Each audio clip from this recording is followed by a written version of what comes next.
144 ವರ್ಷಗಳ ಬಳಿಕ ಪ್ರಯಾಗ್ರಾಜ್ನಲ್ಲಿ ನಡೀತಾ ಇರೋ ಮಹಾಕುಂಭ ಮೇಳಕ್ಕೆ ಮಹಾಶಿವರಾತ್ರಿಯಂದು ತೆರೆ ಬೀಳ್ತಾ ಇದೆ.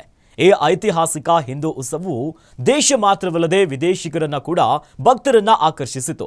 ಇವರಿಗೂ ಸರಿಸುಮಾರು 64 ಕೋಟಿ ಭಕ್ತರು ಭೇಟಿ ಕೊಟ್ಟಿದ್ದು ತ್ರಿವೇಣಿ ಸಂಗಮದಲ್ಲಿ ಶಿವರಾತ್ರಿಯ ಹಿನ್ನೆಲೆ ಅಂತಿಮ ಶಾಹಿ ಸ್ನಾನ ನಡೆಯಲಿದೆ. ಇದು ಉತ್ಸವದ ಅಂತಿಮ ಮಂಗಳಕರ ಘಟನೆಯಾಗಲಿದೆ. ಫೆಬ್ರವರಿ 26ರಂದು ಬೆಳಿಗ್ಗೆ 11:08ರಿಂದ ಫೆಬ್ರವರಿ 27ರಂದು ಬೆಳಿಗ್ಗೆ 8:54ರವರೆಗೆ ಮಹಾಶಿವರಾತ್ರಿಯ ಶುಭ ಮುಹೂರ್ತ ಇರುತ್ತದೆ. ಇಲ್ಲಿಯವರೆಗೆ ಜನವರಿ 13, 14, 29 ಇನ್ನು ಫೆಬ್ರವರಿ 3 ಮತ್ತು 12ರಂದು ಒಟ್ಟು 5 ಅಮೃತ ಸ್ನಾನಗಳು ನಡೆದಿದೆ. ಇಂದು ಕೊನೆಯ ಅಮೃತ ಸ್ನಾನದಲ್ಲಿ ಕೋಟ್ಯಾಂತರ ಭಕ್ತರು ಪಾಲ್ಗೊಳ್ಳುವ ನಿರೀಕ್ಷೆ ಇದೆ. ಜನವರಿ 13ರಂದು ಆರಂಭವಾಗಿದ್ದ ಮಹಾಕುಂಭಮೇಳ ಇಂದು ಸಂಪನ್ನವಾಗಲಿದೆ.